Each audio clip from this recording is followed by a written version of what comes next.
What's up guys, Nick here, and today we're going topwater.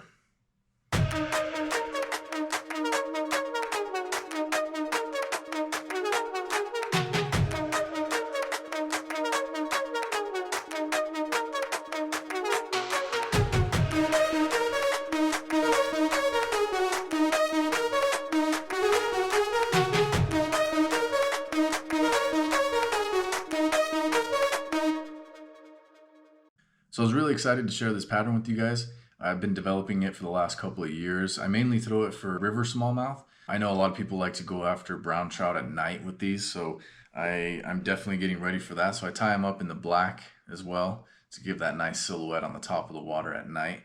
But I really like this more realistic pattern because we have what they call kangaroo rats or field mice, that kind of thing. So this very closely resembles that. So the biggest problem that I came across with realistic mouse patterns is that they didn't float for very long. You might get a cast or two out of them before they start sinking under. As much as I love how these realistic patterns look, I didn't like how they swam. I didn't like that they didn't stay on top of the water the way some other patterns would. So what I did with this is combining with the deer hair head. As we all know, deer hair is very buoyant. I inserted into the body a couple of big foam pads. So this will help with it staying up a lot longer, just give it a lot better swimming action. So it stays up on top of the water, all this hair really comes to life, it flutters and flows, the tail kicks beautifully, it just swims really awesome now that I have that foam inserted into the body to help it stay up. As always, I like to keep my flies simple, so there's only 3 materials that go into it. It's just the foam in the body, the rabbit strip hair, and then the deer hair. So let's get into how I tie this thing. All right, so first thing first, we're going to start with this Fire Hole 811 size 1 barbless hook. The thread we're going to be using is this Big Fly 400 Den. We're going to want to be able to crank down on those deer hairs to lock them in. And then we're just going to use a couple different rabbit strips here. These are the crosshair rabbit strips. And the reason I go with these for the mouse is because the hide is very thin. And it's nice that the hair is all going one direction. So when you're wrapping this around the shank, you know, all that hair you can ensure is laying towards the back end of the fly. And then that hide is very thin. So it's not going to be absorbing a lot of water to make this fly heavy. Oh, and then the foam.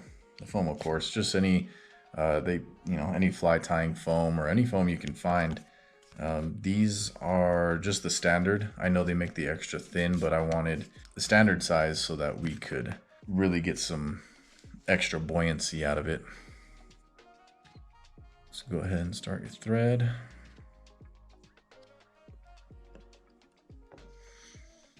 Actually, so show you what I've done here with the foam. So I've kind of cut them into these shapes so that we have this thinner side that's going to be able, that's where we're going to actually tie the foam. This way it doesn't add too much bulk to the hook shank. We're going to tie one on top and then one on bottom. I already pre-cut these.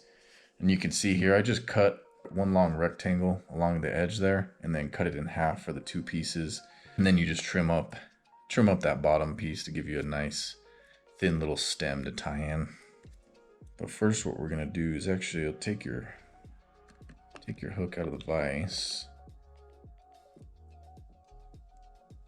and then just poke your foam right there at the base of the thicker part.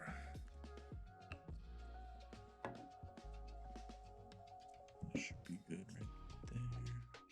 That should be good. So I'll come back here and tie that in right at the base. Make sure it stays underneath. Just do some light wraps, and then you can pinch it in. Same thing, so we'll just line it up. And your cuts don't have to be perfect. By no means are these perfectly squared or anything. So just as long as you get these nice 2 pads right here in the butt of the fly, and the hair is going to cover that all up and give it a nice round belly. So again, do some light wraps, keep it on top, and then you can pinch that down. And then what you want to do with the stem of this foam is you still want some bubbles in it. We want this fly to be as buoyant as possible and stay high floating. So you can leave some bubbles in the stem. Light wraps. Just lock that in. There we go. That feels solid. Come back and really crank on this.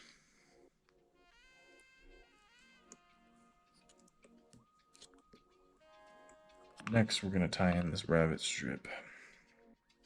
You can see the hairs are real flat, so we want them going towards the rear of the fly.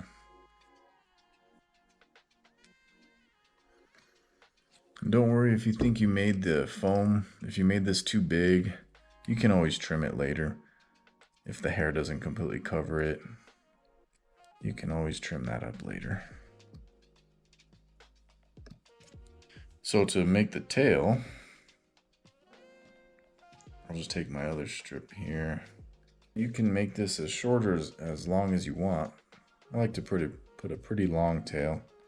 I think that should work. So it looks like it's about 2 times the length of the hook shank. Just cut that off. And then if you look up pictures of kangaroo mice or field mice, they kind of have a long skinny tail and then it's bushy at the end. So I'll pick a spot to leave the end of this bushy and then I'll trim off the rest of the hair.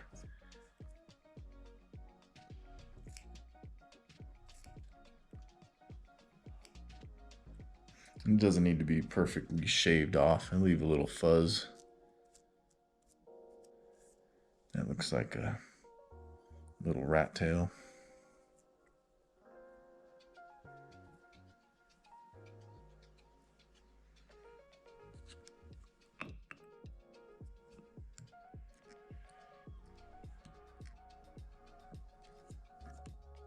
All right, we got the tail tied in. Now we're just gonna wrap this back around. Again, keep your hair going back, comb it back every rotation. And make sure to pull that strip tight every time you wrap it around. Because again, that's what's gonna help keep the hide from absorbing so much water. If you pull it tight against the hook shank, just keep on wrapping.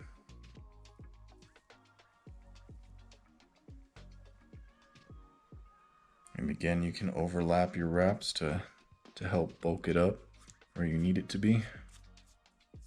Cover up those foam pads and pull it tight.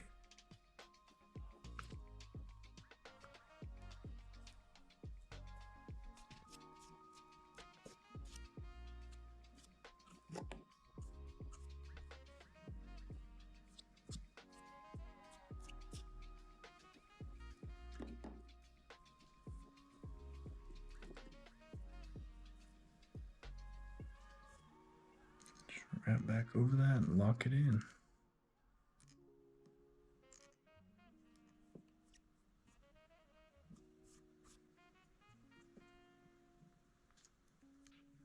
And I'll just comb through with my bodkin, get this all fluffed out. That looks good. All right, now time for the fun part, the deer hair. The way we're gonna do it is we're gonna do 2 stacks on top and then 1 stack on bottom. And we're just gonna keep stacking it all the way up the shank, all the way till we get to the hook eye. But I'll show you here. Grab little bunches about like that. For these first stacks, you wanna try to keep these hairs as long as possible because this is what's gonna help blend them in with the hair. Just get all that under fur out. That should be good. So yeah, we're gonna do 2 stacks on top. We'll start with the first one. The bottom's pretty long, about right there, should be good. I guess that'll be about the halfway point of the stack. Do light wraps. 1, 2, and then 3. You can start cinching that down. So the reason you want to stack more hair on top of the shank rather than the bottom is because when we shave this down, more of the hair is going to be on top than on the bottom. We're going to really shave off a lot on the bottom of the hook shank, and this is going to allow it to float properly. You want the hook point floating down under the water. So you want the bulk of that deer hair to be on top of the shank. That should be good. Now we're just going to lock it in the same spot. Again, do some light wraps. 1, 2, 3. And you can pinch that down. Get all that hair to flare out. And then you can kind of weave in here. Give yourself some extra wraps just to lock all that in. Make sure it's nice and solid. And make sure it stays on top of the hook shank. You can see the bottom there is pretty bare. Go. And we're going to flip it over, grab another stack. This one you can grab a little bit more than you were with your top stack, since this is going to be the only stack on the bottom. Get all that hair out. Deer hair makes a pretty big mess, so be ready for it. Get hair all up in your nose and all over your clothes. We want to leave the points of the hair a little bit longer towards the back. Light wraps. 1, 2, 3. Pull up to lock it in. There you go. We're on our way to stacking deer hair. We'll just kind of wrap it, flip it back up. We'll weave through the hairs here just to make sure they're nice and locked in. They won't slip or anything. Really crank down on them. That's what's nice about the heavier thread.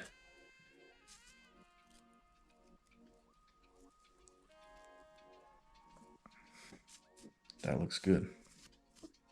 Now, we're just going to push all these hairs back and get in front of them here. Just comb them back with your fingers and make sure you have good grip on your bobbin. And you're just going to wiggle it through and wrap on the shank. Lock those back. Wrap back to the base of your fibers here. Make some room. We're just going to repeat that again. We're probably going to do it 3 times. Stack 1, and then because I really like to leave the hook eye really clear. So 3 stacks should really make a big enough head for this fly. This time what we'll do is we don't need these tips, so we'll cut it flat. I need some better scissors. We'll just cut it flat like that, so it looks the same on both ends. This is where we're going to really shave down the head, so it doesn't really matter. You can keep those fibers short. So we're locking in about in the middle of the stack. We'll do the same thing. Light wrap, 1. Try not to get the other fibers locked in. 2. And 3. Repeat for a second stack on top.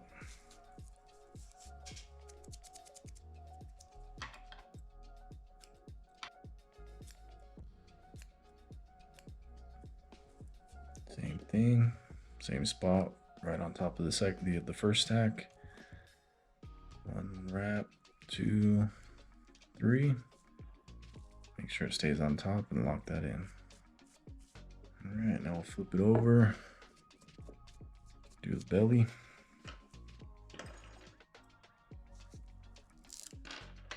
Trim through those tips. So I'll line up the stack where I want to start locking it in, and then I'll pinch it with my left hand so that I can grab my bobbin to lock these in. Again, loose wraps, 1, 2, 3. Pinch it down. And give yourself some securing wraps in there. Weave it through the hair. Pinch it. Lock it. Just repeat this however many times you feel comfortable with. You just want to feel, after you start wrapping it, you want to feel the hair, make sure it's locked to the shank. You don't want it spinning too much. That feels pretty good. Feels pretty secure.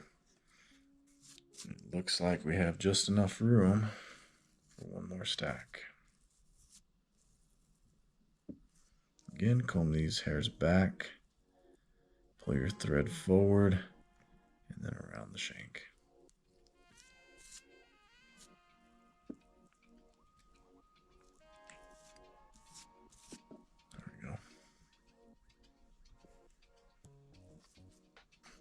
For the last stacks, I'll keep them a little bit thinner. This way we don't overcrowd the hook eye. Might even just do one stack on top and one on bottom. See how it looks.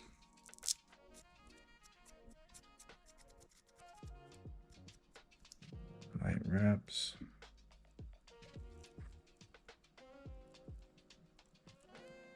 And 3. Lock it down. Pinch it.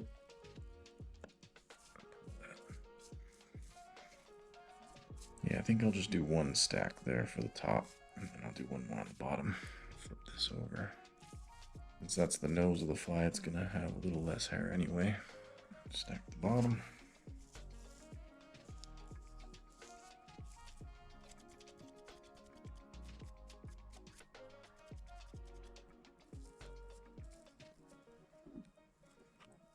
Same thing, loose wraps. 1, 2, 3. Yeah, it's pretty tight, so that should be good enough.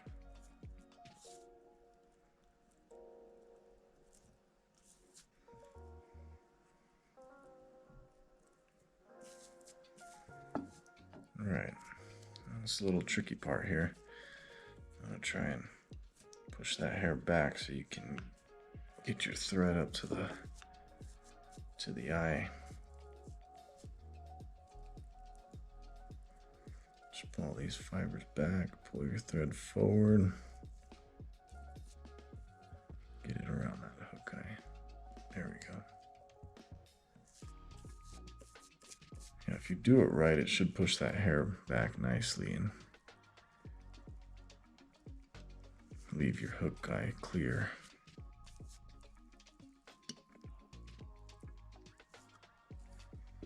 Try not to trap any hairs in there. Really trying to push these hairs back.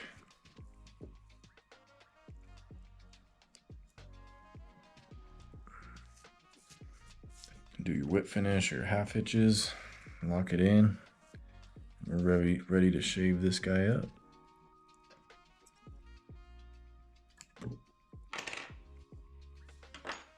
All right.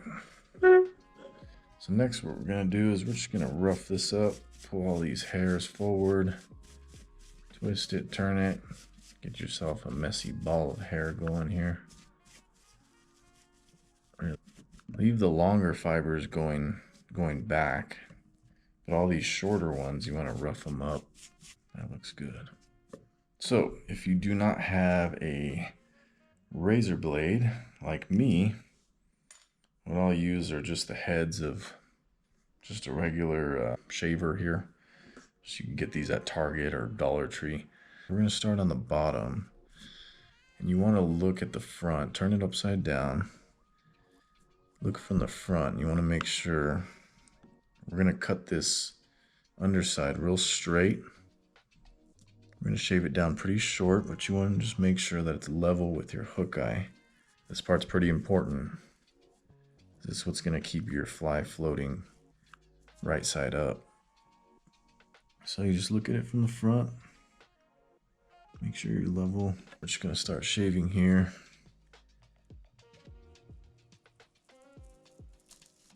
Start coming back. Cutting those fibers down. And don't start hacking away too much. You can always take more off, but you can't replace it. So just start slow. Just start to get the shape of the head that you want. So I'll just start rounding it, shaping it. Start from the front back. I should have just gone and picked up some razor blades from Home Depot, but I forgot that I didn't have any. So I'm just rounding the head right now.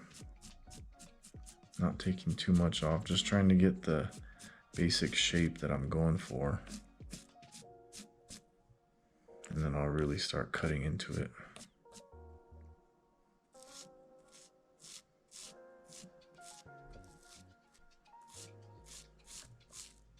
I'm gonna go for that flat belly, starting to press a little bit more into it, shave more off.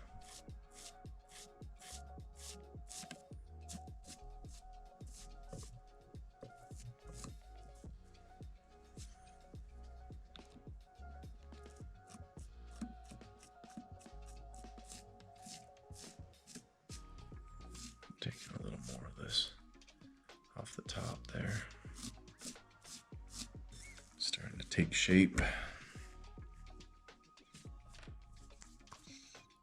And what you can also do too is trim up with the scissors some of the longer fibers.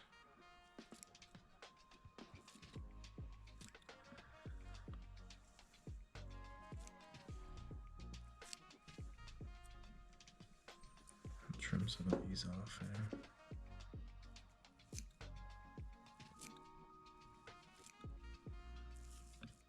There we go.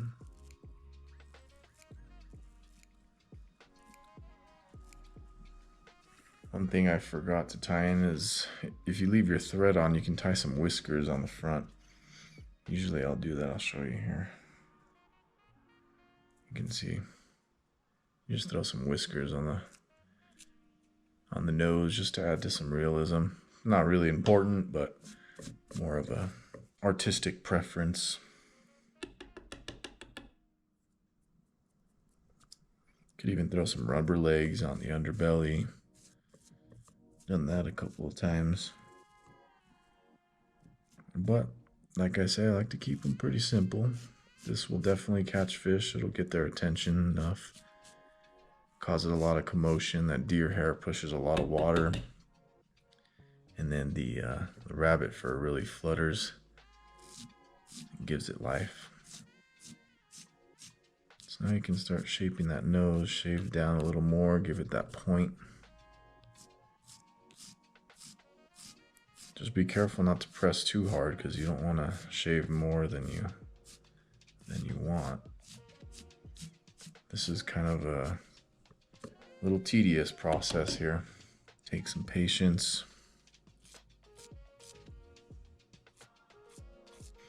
I mean, we're fly fishermen, right? We gotta have some patience.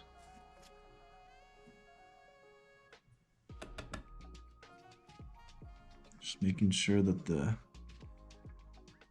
flat belly is level with the hook eye. Sometimes I'll tend to lean to one side, so it might have a crooked looking belly, but I think I'm doing pretty good there. Just take a look from the front. Make sure you're nice and level. Doesn't have to be perfect, but you want it pretty dang close. So from here, you're just trying to level. If you can see that, you're trying to just level it out with the hook eye, get it pretty flat. Looking pretty good. And you can leave this head as bulky as you want. If you want it to really splash around, you can leave it about this size right there. Big bulky head, that'll cause some good commotion on the top.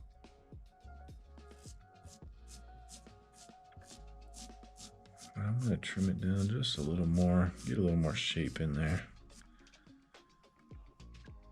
Looking pretty good.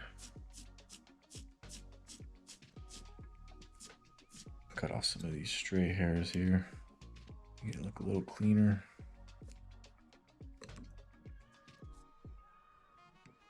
Underneath.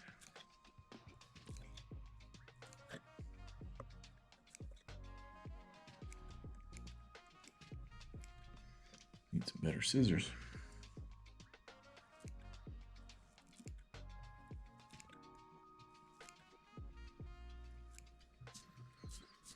And like I said, I'm not pressing very hard when I'm pulling the razor back on the head. I'm really not pressing hard.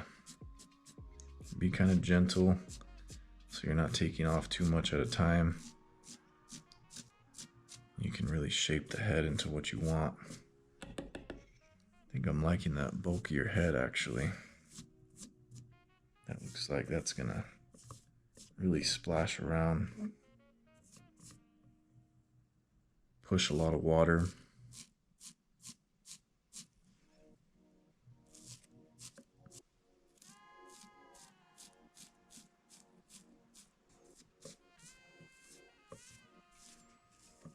Sweet, that looks pretty good. There's a little bit, maybe a little bit more shaving I can do, but I'm gonna leave that pretty bulky. I wanna try out a bigger head on these. So you just kind of comb through, get all that dust out of there.